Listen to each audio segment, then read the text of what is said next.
Hello everyone, welcome to study journey. This side Manisha Rao. Friends, video को start करने से पहले जो मेरे न्यू व्यूअर्स हैं तो मैं उनको अपना एक छोटा सा इंट्रोडक्शन देना चाहती हूँ कि जो मैं आपको ये स्ट्रेटजी बता रही हूँ ये ऐसे ही कोई हवा हवा में नहीं है। मैंने अपने जो पर्सनल एक्सपीरियंस है वो इसके अंदर इंक्लूड किए हैं। मैंने फ्रेंड्स अपना जो एस्टेट है, सीटेट है, रिट एग्जाम है और साथ में अपना एनवीएस टीजीटी फर्स्ट टाइम में ही अपना क्लियर किया था और उसी के बेसिस पे ही मैं आप लोगों को पढ़ाती हूँ, उन्हीं एक्सपीरियंस पे ही। और उन्हीं एक्सपीरियंस के बेसिस पे ही मैं आप लोगों के लिए जो 9 डेज की स्ट्रेटजी लेकर के आई हूँ इसको आप लोग कंप्लीट देखिएगा और एक थोड़ा सा बिलीव मेरे ऊपर कीजिएगा कि हाँ, आप लोगों को विश्वास करना है कि हाँ भाई, जो मैं आपको बता रही हूँ ये आपके लिए सही हो सकता है। आप इन चीजों को आजमा कर देखिएगा और फिर आपको रिजल्ट ना मिले फिर आप मुझे बताइएगा। तो फ्रेंड्स, अब मैं आपको एक बात और बता देती हूँ कि भाई मैं हूं अपने हरियाणा से, ठीक है, बिल्कुल लोकल जैसे आप लोग हो वैसे ही मैं हूं, ठीक है। तो अपना अब आप पूरा हांगा ले लो, ठीक है। जिस प्रकार से आपके घरों में प्रॉब्लम्स होती हैं मेरे घरों में भी प्रॉब्लम्स होती हैं, और जिस प्रकार से मेरे घरों में प्रॉब्लम्स होती हैं तो मैं समझ सकती हूँ कि आपके घरों में भी प्रॉब्लम्स हो सकती है। तो मेरे पास उनका नाम तो मुझे नहीं पता, व्हाट्सएप पे उनका मैसेज आया था, इंग्लिश से है वो, कि मैं अभी अगर प्रिपरेशन स्टार्ट करूं तो क्या मेरा हो सकता है, मेरे घर में कुछ प्रॉब्लम हो गई थी और मैंने आपसे जो पेड सेक्शंस हैं नोट्स के वो ले रखे हैं, तो क्या मैं अभी से स्टार्ट करूं। मैंने पहले थोड़ी सी तैयारी की थी लेकिन घर के अंदर कोई प्रॉब्लम हो गई थी, उसके बाद मैंने अपनी पढ़ाई को थोड़ा सा स्टॉप कर दिया था। तो मैंने उनसे यही कहा कि आप अपने अंदर बिलीव लेकर के आओ कि हाँ आप लोग कर सकते हो तो आप लोग जरूर कर जाओगे, ठीक है। तो उसके बाद मैं बात करती हूँ कि आपका जो एग्जाम है आप सभी को पता है, मुझे बताने की आप लोगों को जरूरत है नहीं। आप लोगों का 2-3 दिसंबर को एग्जाम है। तो फ्रेंड्स देखिए, जो भी लोग जिनकी भी किसी भी कारणवश बीच में क्या हो गई थी, प्रिपरेशन छूट गई थी या फिर थोड़ा बहुत कर पाए थे, अगर वो अब बचे हुए 9 दिन में भी अपना पूरा एफर्ट्स लगाते हैं तो वो इस एग्जाम को क्रैक कर सकते हैं। ये देखो, ये आपके पास सिर्फ 9 दिन नहीं है। आप इस 9 दिन में ये समझो कि अगर आप लोग एक दिन के 10 घंटे निकाल लेते हो तो आपके पास 90 घंटे बनते हैं, और 90 घंटे में तो आप चाहो तो अपनी प्रिपरेशन को एक अच्छे लेवल पर लेकर जा सकते हो।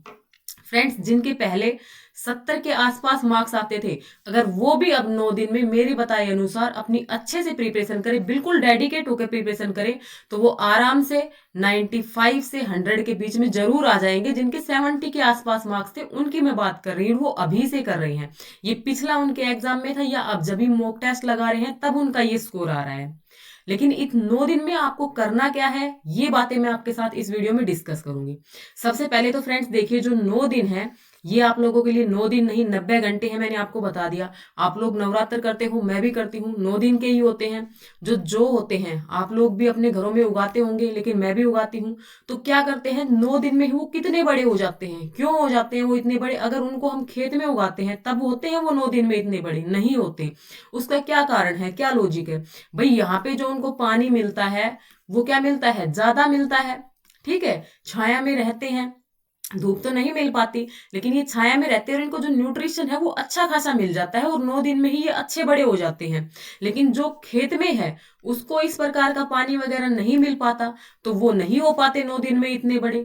तो इससे आप लोगों को क्या देखना है, कि यही देखना है कि आप जितने अपने एफर्ट डालोगे आपको जो रिजल्ट है वो उतना ही पॉजिटिव मिलेगा। इस चीज को इस पॉजिटिव वे में लो और बिल्कुल पॉजिटिव हो जाओ, क्योंकि आप लोगों को 150 में से 90 मार्क्स लाने पर आप लोग पास हो जाते हो, और अगर आपके 89 मार्क्स भी आते हैं तो आप फेल की कैटेगरी में आ जाते हो। और मैं नहीं चाहती कि जो मेरे भी व्यूवर्स हैं, मेरे बेशक से थोड़े से व्यूवर्स हों, लेकिन वो जितने भी हैं मुझ पे फेथ करते हैं, मुझ पे बिलीव करते हैं और बहुत ज्यादा सपोर्ट भी करते हैं, ठीक है।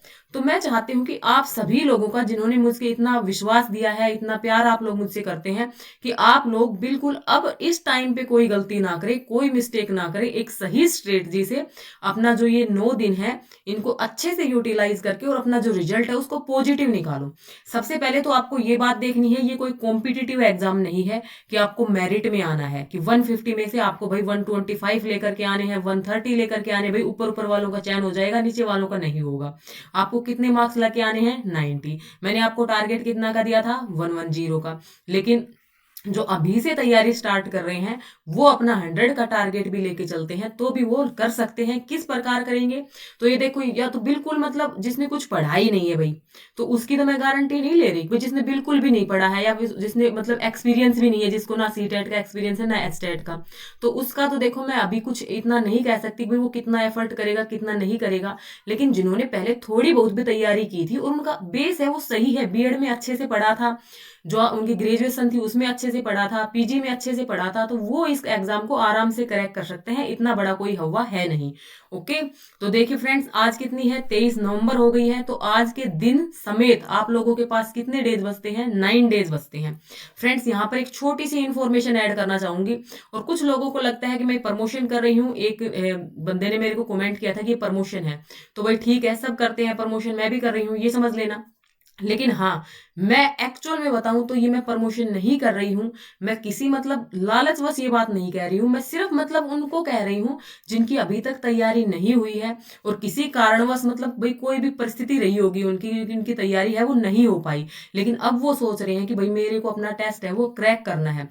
तो आप लोग एक बार चैनल पर जाओ, प्लेलिस्ट उठाओ, CDP new playlist, Hindi new playlist और इंग्लिश न्यू प्लेलिस्ट, और हरियाणा जी के भी मैंने 3-4 वीडियो करवाई है, तो उनको देखो। जब आप उनको देखोगे तो आपको खुद में कॉन्फिडेंस आने लगेगा कि हाँ भाई आप कर सकते हो। और इसी के साथ आप रिवीजन के लिए, भाई दिन में मेरे जैसे सब क्या है, हाउस वाइफ है, मैं ये समझती हूँ। तो आपने क्या किया? जब आप क्या कर रहे थे भाई, खाना बना रहे थे, आप अपने घर का काम कर रहे थे, उस टाइम पे आपने क्या किया? जो ईयरबड्स होती हैं ठीक है, इस प्रकार से ब्लूटूथ वगैरह होते हैं, तो उसको कान में कनेक्ट किया, उसको करते करते डबल स्पीड पे मेरी वीडियो कर ली, उसको सुनते रहे। सुनने से क्या होगा कि आपको 60-70% वहां से समझ में आ गया। अब जो आपके पास टाइम बचा है उस हिसाब से मैं आपको बता रही हूँ कि आपको क्या करना है। 60-70% आपको समझ में आ गया, आपने मेरी 4-5 वीडियो सुन ली खाना बनाते बनाते। भाई ज्वाइंट फैमिली है तो इतना टाइम तो लग ही जाएगा जिनकी है, अदरवाइज आप जो काम कर रहे हैं उनमें सुन लिया आपने।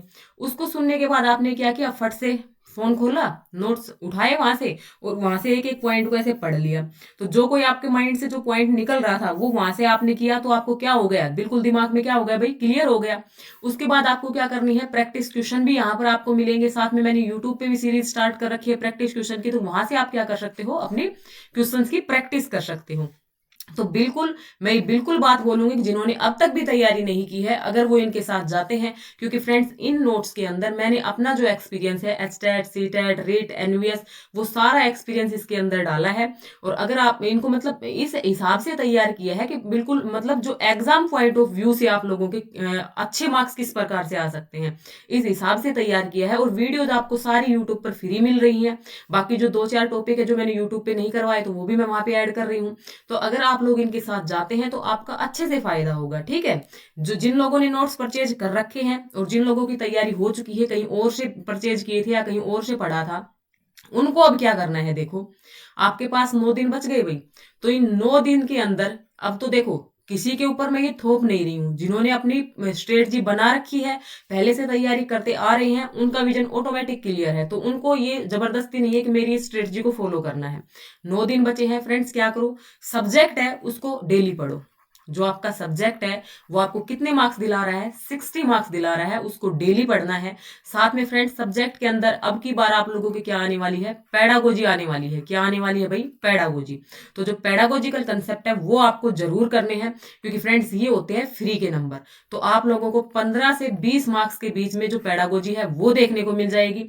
साथ में फ्रेंड्स, जो जिन लोगों ने मेरा ईवीएस का जो नोट्स का सब्सक्रिप्शन लिया था, तो वहां पे थ्योरी तो मैंने पहले ही प्रोवाइड कर दी थी, और वो थ्योरी आप लोग एक बार पढ़ के देखना। ठीक है, उसके बाद जो उसमें पेडागोजी थी, तो पेडागोजी भी मैंने कल ऐड कर दी है, और उसी के साथ मैंने कुछ क्वेश्चंस भी डाले हैं कि किस प्रकार के क्वेश्चंस आप लोगों से पूछे जा सकते हैं, तो उसको आप लोग जरूर कीजिएगा। जिन लोगों ने चेक नहीं किया है, एक बार रिफ्रेश करके चेक कर लो, जिन्होंने ईवीएस सेक्शन ले रखा है पीआरटी के लिए। ठीक है, तो जिन्होंने जो अपनी स्ट्रेटजी बना रखी है, जिनकी प्रिपरेशन हो चुकी है, वो अपने उसी हिसाब से चलो, कोई दिक्कत नहीं है। लेकिन जिनकी प्रिपरेशन नहीं हुई है, जिनको मेरी थोड़ी बहुत सलाह चाहिए, उनके लिए मैं ये स्ट्रेटजी बता रही हूँ। जो 60 मार्क्स है उसमें पेडागोजी आपको क्या करनी है भाई? जरूर करनी है। और पेडागोजी का काम आपका इतना है कि आप 3 से 4 घंटे अगर बैठोगे तो किसी भी सब्जेक्ट की पेडागोजी को आप लोग कवर कर सकते हो। बहुत सारे मटेरियल हैं, गूगल से कर सकते हो, यूट्यूब से कर सकते हो, बुक से कर सकते हो। तो ये 15-20 नंबर आपके क्या है भाई? फ्री के हैं। तो यहाँ से ये 15-20 नंबर आपके, अगर मान लो इसमें आपके 17-18 आ गए, तो आपके लिए तो अच्छा खासा बेनिफिट हो गया ना। क्योंकि फिर आपको सब्जेक्ट में थ्योरी कितने की बच गई, 40 की, और उस 40 में से तो आप 20 क्वेश्चन वैसे ही सही कर दोगे। इतना तो आपका सब्जेक्ट है ही स्ट्रॉन्ग। ठीक है, तो अब बात करती हूँ जो कॉमन सेक्शन है उसकी भाई। सॉरी, वीडियो को कंप्लीट देखना, एक बार मैं नोट्स भी बताऊंगी आपको कि नोट्स कहाँ से कैसे मिलेंगे। ठीक है, जो सीडीपी है वो 30 मार्क्स की है, ये मेरे को बताने की जरूरत नहीं है आपको। एक दिन क्या करो भाई, सीडीपी उठा लिया आप लोगों ने, सीडीपी पढ़ने लग गए, पूरे दिन आपने क्या पढ़ी भाई, सीडीपी पढ़ी। उससे नेक्स्ट डे भी आपने क्या पढ़ी भाई, सीडीपी पढ़ी। या फिर ऐसे कर लो, एक दिन पूरे दिन सीडीपी पढ़ी, उसके बीच वाले दिन आपने हिंदी और इंग्लिश दोनों की थ्योरी और क्वेश्चन क्या कर दिए, कवर कर दिए, बिल्कुल हो जाएगा। हिंदी और इंग्लिश का इतना ही सिलेबस है।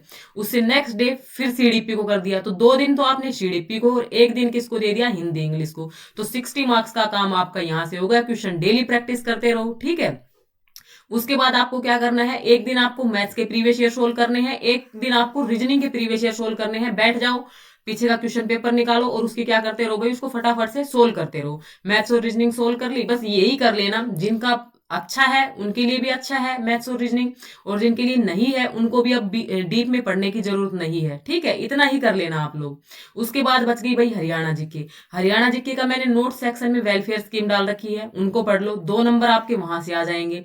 साथ में मैंने डाल रखी है भाई प्रीवियस ईयर। ठीक है, और वो प्रीवियस ईयर आपके कम से कम 50 पेजेस के हैं। तो आप जब उसको कर लेते हो तो 6 से 7 क्वेश्चन अपने पक्के मान के चलो हरियाणा जीके से, वहां से भी निकल जाएंगे आपके। ठीक है, साथ में डिस्ट्रिक्ट तो अभी मैंने 7-8 ही ऐड की हैं, बाकी अभी ऐड नहीं कर पाई हूँ। देखती हूँ टाइम किस हिसाब से लगता है, किस हिसाब से नहीं लगता है, उसके बाद ही मैं बता पाऊंगी इसका तो कुछ और। ठीक है, उसके बाद आपको क्या करना है, क्वेश्चंस की प्रैक्टिस डेली करनी है। 2 दिन सिर्फ क्या करो भाई, क्वेश्चंस की प्रैक्टिस करो, सीडीपी के भी, हिंदी के भी, इंग्लिश के भी, सिर्फ क्वेश्चन लगाए जाओ। सीटेट के कर लो, रिट के कर लो, एचटेट के कर लो, सारे क्वेश्चन निकाल लो। ठीक है, ये मैं आपको कब बता रही हूँ, जब आपको 9 दिन में 10 घंटे निकालोगे तब जाकर के ये सारा आपका कवर हो पाएगा। साथ में आपको सब्जेक्ट डेली पढ़ना है। उसके बाद लास्ट के 2 दिन बच गए, 30 नवंबर और 1 को। जितना भी पढ़ा है आपने, कंटेंट पढ़ा हो, थ्योरी पढ़ा है, उसको रिवाइज कर जाना। क्योंकि लास्ट टाइम में हम क्या होते हैं, काफी बार रिवीजन नहीं करते, वो रिवीजन हमें अच्छी खासी मार्क दे जाता है, हम वहां पे हार जाते हैं। तो आपको रिवीजन जरूर करना है जो भी आपने पढ़ा है। 7 दिन तक आप मेरी बताई गई स्ट्रेटजी के अनुसार पढ़ो। उसके बाद आपको क्या करना है, 2 दिन सिर्फ जो पढ़ा है उसका रिवीजन करना है, नया टॉपिक कोई भी मत उठाना। तो ये फ्रेंड्स, अगर आप ऐसा फॉलो करते हो तो आप 90 में से 70 नंबर ला सकते हो, आराम से ला सकते हो, कोई बड़ी बात नहीं है। जो पहले से जुड़े हुए हैं उनके लिए तो बहुत ईजी है, लेकिन जो अभी भी जुड़ेंगे वो भी ऐसा कर सकते हैं। ओके, और आप लोग यहां से निकाल लोगे भाई, सब्जेक्ट से मैंने आपको बताया कि 15-20 की जो पेडागोजी आएगी, तो यहां से निकाल लोगे एटलीस्ट 15 नंबर तो यहां से निकालोगे ही। 20 नंबर आप यहां से भी निकाल लोगे। 70 और 20 90 और 15 105 का जुगाड़ आपका हो सकता है, अगर अभी भी आप एफर्ट्स करते हो तो फ्रेंड्स, यही इन्फॉर्मेशन थी, ज्यादा आप लोगों का टाइम वेस्ट नहीं करूंगी, आप लोगों को थोड़ा सा मोटिवेशन देना था। उम्मीद करती हूँ कि आप लोगों को वीडियो पसंद आई होगी। पसंद के साथ साथ आपको कुछ बेनिफिट जरूर हुआ होगा, आप में एक नई पॉजिटिव एनर्जी का संचार जरूर हुआ होगा। साथ में जो फ्रेंड्स नोट्स लेना चाहते हैं तो उनको एक बार बता देती हूँ कि आपको एक छोटी सी लिटिल सी अमाउंट पे करनी है, पेड नोट्स है। उसके बाद आपको गूगल ड्राइव के अंदर ये नोट्स मिल जाते हैं। आपको कहाँ पे मिलते हैं एक बार मैं बता देती हूँ। आपको ना एक फोल्डर मिलेगा, ठीक है, उसके अंदर आप लोगों को एचटेट के नाम से एक फोल्डर मिलता है, और उस एचटेट वाले फोल्डर में जब आप जाते हो, देखो इस पर ये एचटेट वाला फोल्डर है ना, ये आपको मिल जाता है। इसके अंदर आपको देखो सीडीपी, मैथमेटिक्स सब कुछ डला हुआ है। अब इसमें जब आप एचटेट 2023 न्यू सिलेबस वाले को खोलते हो तो यहाँ पे इंग्लिश और हिंदी की पेडागोजी डाल रखी है, सीडीपी के न्यू टॉपिक्स मैंने यहाँ पे डाल रखे हैं। ठीक है, बाकी जो ग्रामर है वो यहाँ पे डाल रखी है। और उसके बाद अगर पीआरटी ईवीएस के नोट्स अगर आप लोगों को चाहिए स्पेशल, वैसे तो इसके अंदर मतलब मैंने पूरा कॉम्बो बना रखा था। तो ये सारे जो चैप्टर्स है, एक और चैप्टर देख लीजिए, आप पूछते हो कौन कौन से चैप्टर हैं, ये सारे चैप्टर भाई आप लोगों को मिल जाएंगे ईवीएस के अंदर। और साथ में इसकी जो पेडागोजी है वो भी आप लोगों को मिल जाएगी, ईवीएस की पेडागोजी। ओके, देख लीजिए इसको। तो ये सारा आपको करना है। उसके बाद आप टीजीटी इंग्लिश की बात करते हो तो टीजीटी इंग्लिश के मतलब मैंने आप लोगों की हेल्प के लिए ही ये नोट्स बनाए थे, आप लोगों की रिक्वेस्ट पे बनाए थे। तो इसके अंदर देखो ये जो टॉपिक्स हैं ये सारे इसके अंदर मैंने ऐड कर रखे हैं। ये हमारी एनसीईआरटी है, एनसीईआरटी में क्लास 8th की एनसीईआरटी रहती है, बाकी मैंने ऐड कर दी है। तो वो मैं आज या कल में से उसको भी फटाफट से ऐड कर दूंगी, तब तक आप इसका अच्छे से रिविजन करते रहिए। तो फ्रेंड्स, ये सारी इंफॉर्मेशन मैंने आपको दे दी है। आप लोग बस इसी हिसाब से अपनी तैयारी करते रहिए। आप लोगों को बेस्ट ऑफ लक। आप लोग ज़रूर कर जाओगे, मुझे पूरा विश्वास है आप लोगों पर। थैंक्स फॉर वॉचिंग मी। आज आप लोगों के साथ है जुड़ती हूँ मैं फटाफट से दूसरी वीडियो लेकर के, जिसके अंदर हम इंग्लिश पेडागोजी के क्वेश्चन सोल्व करने वाले हैं। Okay, thanks for watching me, thanks for watching this video.